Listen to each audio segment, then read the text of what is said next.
Before we jump into the content, guys, a quick shout out to my partners that make this type of content possible. Check out WooX and WooFiPro if you guys are looking for an exchange to trade on. Again, WooX is a centralized exchange that they have, and WooFiPro is a decentralized exchange that offers perps. It looks exactly like a typical centralized exchange, except it is using your own wallet, so you don't need to send funds to another exchange for them to custody your assets. This is a self-custody solution using your own wallets. You can connect through Ethereum, through Solana, and a number of other chains. They have a number of perp products with leverage, essentially trying to mimic the centralized exchange experience.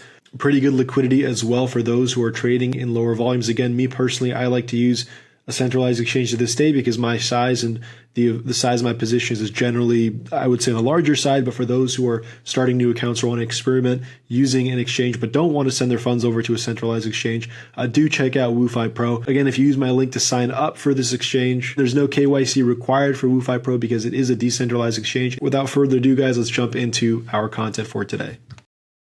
Hey guys, Crypto here with a brief yet important market update. As many of you guys know, I am going to be traveling over the next week or so, and so I will be out of town and won't be posting much on Twitter, but I packed early for once, and so I had some free time tonight and thought I'd make a quick little update that should get published sometime in the next couple of days so that you guys can at least see what my thoughts are over the week that I won't be too active. In any case, guys, I would like to start this off by saying that it is going to be a bit more brief than most of my videos, at least that's the goal, and we'll probably make a more in-depth video when I get back. So this video is primarily going to be focused on Bitcoin and not really much else. I'll add a note at the end about the altcoins in general, but what I want to emphasize here is we have now kind of reached the point, guys, where we're getting ready for that final parabolic blow off top, the one that has been 6 to 7 years in the making, the same one that we've been talking about since 2018, back when Bitcoin was at 3K. We're now at $106,000.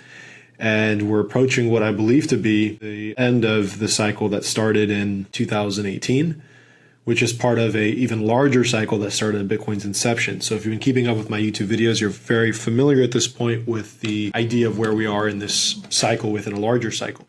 But let's talk about Bitcoin, because today I actually had someone ask me, or someone comment and say, this looks very similar to our 2021 double top. And what he was referring to was this double top here that led to the massive correction that we saw down to 15K. So here was the question on my Twitter, looking like a double top of 2020 to 2021, no? Question mark. And I said, no, there's a distinct difference between that top and this one. At that top, I was definitively bearish for specific reasons, and at this local one, I'm definitively bullish for specific reasons, irrespective of a low time frame pullback. Let's go ahead and talk about those reasons. So as some of you may recall, back here in 2021, we put in a high here at around 65K. We then made a subsequent high some months later here at 68K, after which we saw a massive correction down to 15K.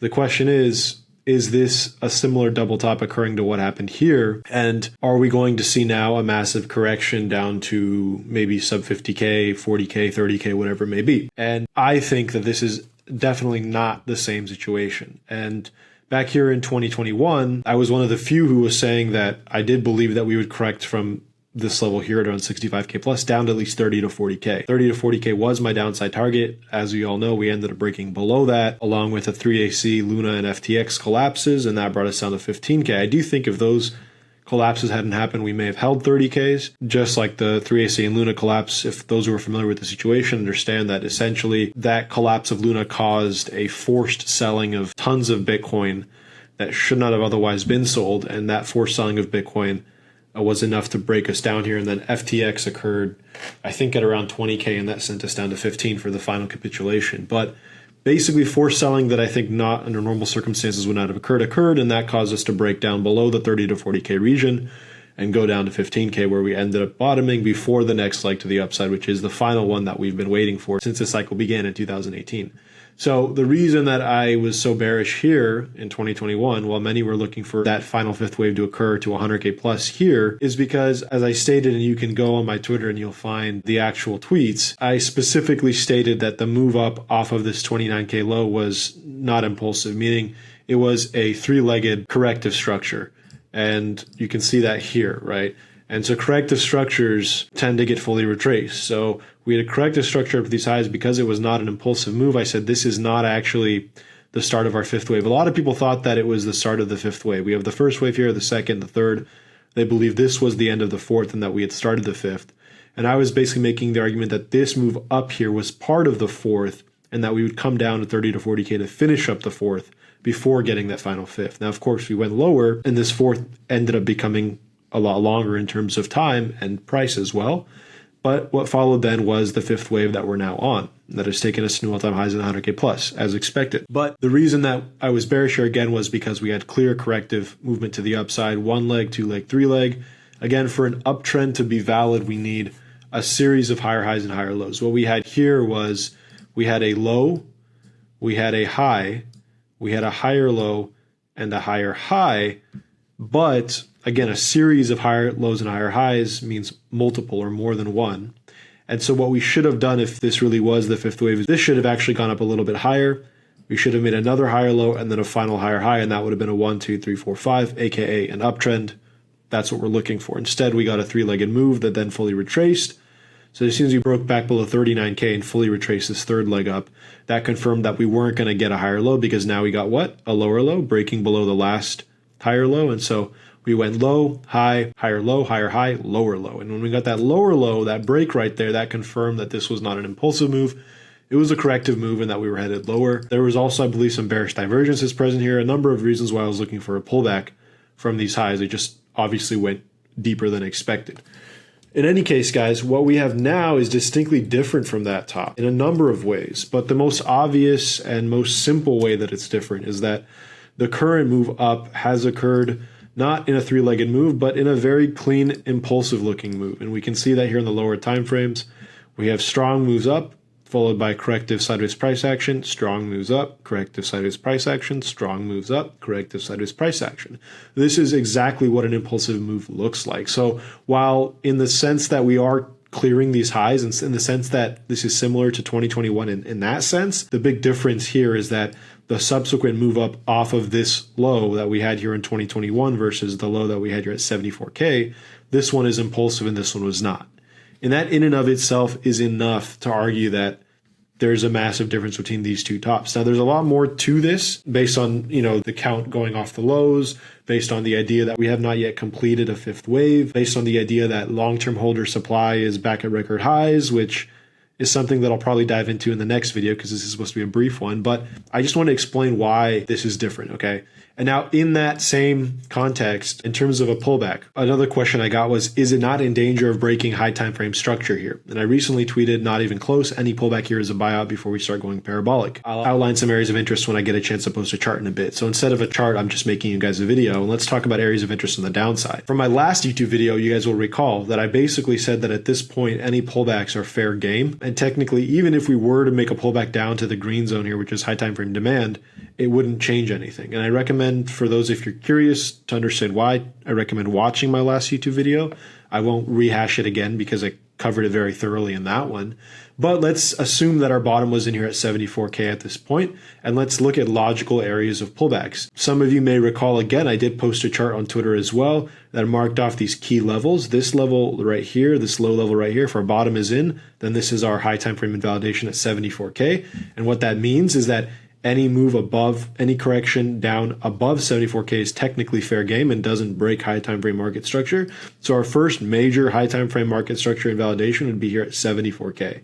Okay, if that gets broken, that means that this move up was not strong enough to sustain, and our next impulse to the upside to 150K plus isn't quite yet ready to go. Again, in that case, even if that happens, we end up falling into this area, which is a very significant area of high time frame support. And in my last YouTube video, I talked about that scenario. So even if this level is invalidated, we fall into this zone, it's still fine. And if you want to understand why, again, you can watch my last YouTube video and it'll explain why a move down to green is still technically okay. But this is a key level here at 74K. And based off of what we've seen since this level was established, I don't think that we will come back below 74K. Okay, so my stance is that I don't think we'll retrace back below 74.5K. But if we do, it's still technically okay as long as the green zone is held.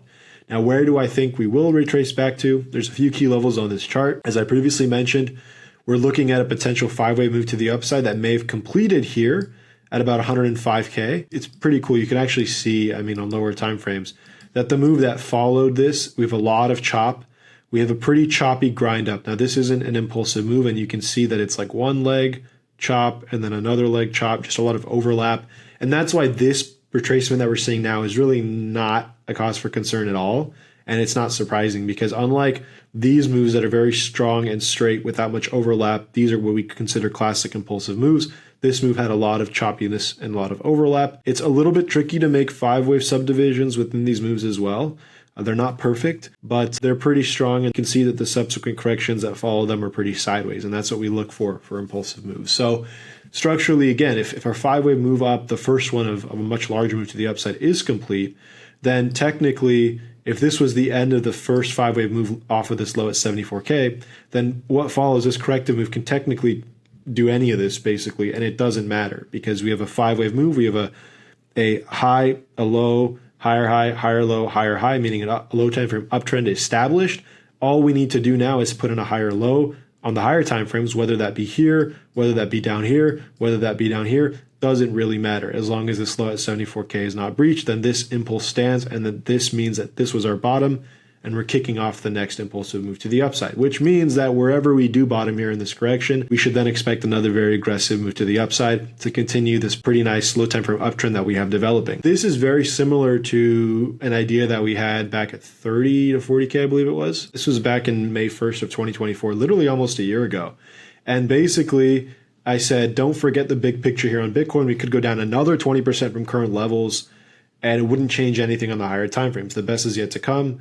And this was back at 50 to 60K, right? And again, the same idea here. Once we've established an impulsive move, as we did here, a series of higher highs and higher lows, the origin of that impulse is where high time frame invalidation is. Anything above that is fair game, okay? So this is a higher low, this is still a higher low, and this is still a higher low. Anything above 38K in this time is considered a higher low. And so essentially what I was trying to emphasize here is that even if we go lower below 56K, if we go into the 40Ks even, it doesn't invalidate higher time frame structure. And obviously what followed from then, this is back at 60K, this move right here, this green one right here, we went down as low as 49K, and what followed was a rally to 100K plus, right? So exactly the same idea here. Now that we have an impulsive move, it doesn't really matter how low we go as long as it's above 74K. High time frame structure does not get invalidated, okay?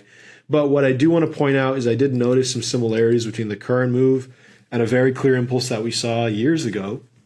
The great thing about staring at these charts every day is that it's almost like my mind is like a journal of past price action. And when I see something, I can almost immediately recognize where we've seen it before and draw parallels to that time. So let's go ahead and take a look at these lower time frames, this lower time frame impulse that we have. I marked off, again, a relatively significant area of interest here with these built up higher lows. You can see that we also have something similar down here with these built up higher lows.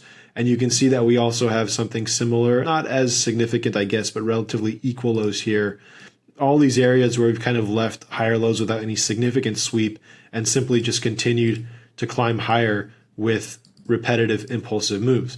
Now, these are key areas where liquidity is resting. In a market that's not super strong, we expect price to correct back down into these zones and essentially what we call take liquidity before continuing up. This is technically healthy, okay? And in most cases, we look for those types of liquidity grabs, okay? In very rare cases, or in very, I should say, very bullish cases, sometimes we front run these levels, these built up higher lows. This actually happened back at, I think 10K or 30K as well. It was right here, back here at 33K, we had these built up higher lows. And a lot of people were looking for a sweep of these lows into this gap before continuation higher. And I talked about how it's quite likely that we will front run these lows, meaning not actually sweep those built up lows and instead simply climb higher, because when the market's very bullish, that's what we tend to see. And that's what we did. We came down, we tested this local level here at 39K. We avoided a flush down here. We continued higher. We saw the same thing quite a few times in the past, but one time where we had a very beautiful impulse. The cleanest example that comes to mind is back here when Bitcoin was at 3K and when Bitcoin rallied to 14K. There's a couple of parallels here that I want to point out. If you're looking for an example of a textbook example of an impulsive move, this is probably one of the cleanest impulsive moves that I've seen like in the history of Bitcoin, of these markets that I've been studying. And even the subdivisions on this move are so clean. We have a very clean 5-wave move, again, starting off from these lows, a 1, 2, and then a 3, 4, 5. And within this larger third, we also have a very, very clean and clear 5-wave move. And that's why I love this example, because it's kind of like the textbook definition of what you're looking for in an impulse. You're looking for 5-wave moves, and ideally they subdivide in 5 waves as well. And you can see here that we got, again, a first impulse, a deep correction, and then a 1, 2, 3, 4, 5 for the third wave, a relatively sideways correction for the fourth, and then a final 5th wave, 1, 2, 3, 4, 5. That completed a 5-wave move off of 3K that took us to 14K. Now, what I want to show you guys here is in this situation as well, we kind of did the same thing where we had these built up lows that didn't really get swept. And I remember at the time, a lot of people were looking for sweeps of these lows as we climbed, and we just kept leaving these built up lows behind without sweeping them, and finally finished up that impulsive move. But what followed was a lot of sideways chop. This is, again, now once we've completed a 5-wave move, we look for a larger, deeper correction, which is what we got. And we can see that this correction actually went all the way back down to around 3.5K. Took all of these built up lows that we had resting here with a massive wick. For those of you guys who remember, this was back when the BitMEX liquidation engine was like malfunctioning or whatever. They had to turn it off because order books were too thin and it would have liquidated Bitcoin down to zero or some crazy stuff, right? It was a wild time. But basically we ended up coming back and took all the built up liquidity, right, that we left. Now, key point here is despite this deep, deep correction, okay, that had everyone in a panic, we did not breach the origin of the impulse at $3,123. And because we did not breach the origin of the impulse, this did not break high time frame structure. And so what is expected to happen next is another impulse to continue back above the highs here at 14K and head to new all-time highs. And what did we get? Exactly that. That took us to $60,000. And so point that I want to make here is even at this time, very few were bullish down here at 3K because we wiped out most of this rally. They thought, well, that's incredibly bearish. That can't be bullish. I have tweets from then as well. I was very bullish at these lows, and I said that I believe that 14K was coming next and that new all-time highs would follow in a rally that I believed would catch most off guard, and that's exactly what we saw. The point that I want you guys to understand from here, the takeaway from this comparison is two things. One, that we have impulsive moves when things are very bullish that can simply leave behind these sort of built-up lows and just continue climbing higher without any significant pullbacks. And two, even if we do get a significant pullback, I don't care if it goes down to 80% retracement. If it doesn't breach the origin of the impulse, it's still a higher low and it's still high time frame bullish. And so if we take this example and we go back to where we are today, and again, use that concept again here, the idea is the same. If we've completed a 5-wave impulse off of the 74K low with these built up higher lows, then it's possible we continue to climb and leave these behind. And even if we do correct deeper, okay, even down to 85K, 84K, whatever it may be, it does not change the fact that this is a higher low and that we're headed higher after. And this is why I've emphasized that any pullback here is a buy opportunity before we start going parabolic, because it doesn't really matter how deep we go here. I don't think we're going to go below 74K, but it really doesn't matter. It doesn't change the high time frame. So dips are for buying. Now the question is simply how deep do we go, right? And there's a few different arguments to be made. I posted a chart again earlier saying that if this 5-wave move wasn't complete and we're getting an extension, that's another concept where you're getting a 5-wave move, a 1, 2, 3, 4, 5, but one of these impulsive subwaves, either the 5th wave, the 3rd wave, or the 1st wave extends.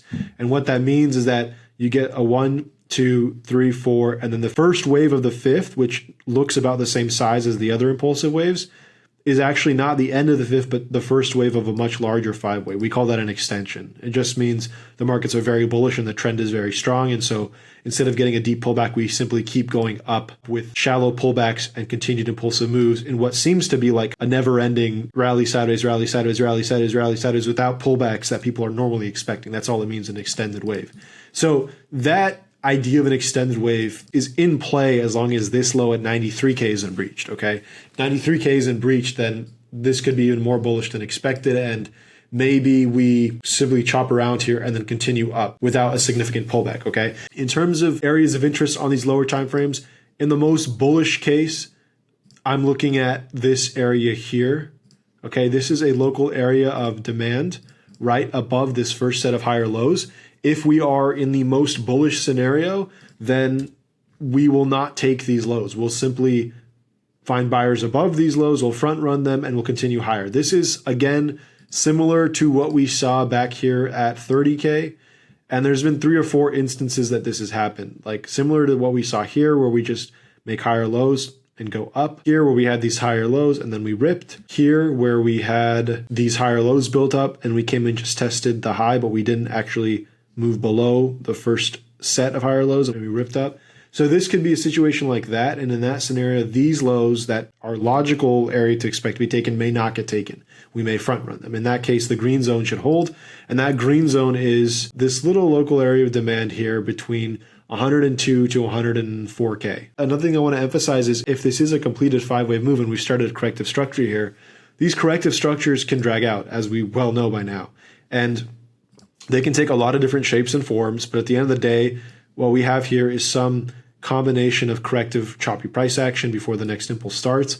And so even if we do make marginal higher highs, but if we're not moving up with momentum, then we could pull back down and just chop around for a bit longer. I'd like the green zone to be tapped ideally. And in the most bullish case, that's as low as we go. Whether we take the highs first or not doesn't matter. And then we just get more chop and then we erupt again impulsively for the next leg up. In a less bullish case, where we get a deeper pullback, well then in that case, we're looking at these lows to be cleaned up. The green zone gets lost, these lows get taken, and the next area of interest is this area of demand between 93 to 96K, okay? So if this green zone is lost, then these lows get taken and we look for a reaction in this zone here. And then of course, if this zone gets lost, then these lows get taken and we look for a reaction basically just under 90K in this whole area here. That is in terms of downside. I don't know how deep we're going to go. I can't see the future. I can only show you guys where the levels are that you guys should be paying attention, where the most logical reversal zones are. The first one is here at 102 to 103K. And if that is lost, the next one is at 93 to 97K, level by level. And again, none of these levels have to be met. They can be met. Bottom line is nothing changes in the higher timeframes regardless. But in terms of Bitcoin, this kind of sums up my thoughts here. And this should cover you guys for the next week. I do want to talk about alts here in a second. So just bear with me. We're almost wrapped up here. But again, this structure could go like this. We could come like this. We could just chop around. We can make a triangle here, a nice tight consolidation. We can rip up. Or maybe we come test this now and then move up, or maybe we get something like this where we just kind of bleed down. Like, I mean, this can take a number of shapes and forms and sizes, and it really doesn't matter in the grand scheme of things. It only matters in the sense of if you're an active trader and you're trying to trade these lower time frame moves, then you're looking for things like a sweep of these highs to potentially fade for a short down to this zone, or you're looking for a reaction off of this zone to long back to the upside. But this is for active traders. Those who are just holding spot or not actively trading, you don't really need to do much here, right? If anything, you'll be looking to add on dips, but these lower time frame moves are basically a distraction for those that are not actively trading. If you're actively trading, these are exactly what you want to be looking at. But if you're not an active trader, then don't pay too much attention to lower time frame stuff. I cover it a lot because I'm actively trading. And so it interests me if we get a sweep of the highs, or it interests me if we get a test of this level, or it interests me if we form some sort of a structure within the chop that I can then use to open up a longer or short trade. But if you're not an active trader, the big takeaway is don't worry about what's happening in the lower time frames. It doesn't matter if we go down to sub 100K. It doesn't matter if we hit 90Ks again. As long as we're above 74K, none of this matters in the grand scheme of things. And what's going to follow is a rally to 150K plus. Now, for alts, again, I want to just quickly say that most of the alts that I've covered in past videos, the levels that I've covered remain the same. Okay, so very quickly, guys. For CRV, this level down here in the 55 cent region is still in play if we get a deeper Bitcoin pullback. For XRP, this region down here, the triple tap that we've talked about at around 170, 180 is still in play if we get a deeper Bitcoin pullback. For Ethereum, the green zone is in play if we get a deeper pullback. And these are all buying opportunities if we get them, right? These are all areas of interest where if you're looking to add spot, this is where you do it on these altcoins. Again, I'm not really interested in buying Bitcoin here because I know that even if Bitcoin is as bullish as it is, and while it may lead the rally to the upside and Bitcoin dominance may climb a little bit higher, if we are about to see a parabolic move on Bitcoin, alts are going to follow and the ROI is 10 times better on alts. So my focus is on alts. That sums up what I wanted to get across before I headed out on vacation. I hope that makes sense to all of you and keeps your nerves calm over the next week or so while I'm gone. Again, I won't be too active on Twitter, but I hope you guys enjoyed it. If you did, please like, share, and subscribe, guys. And I will catch you guys in the next one.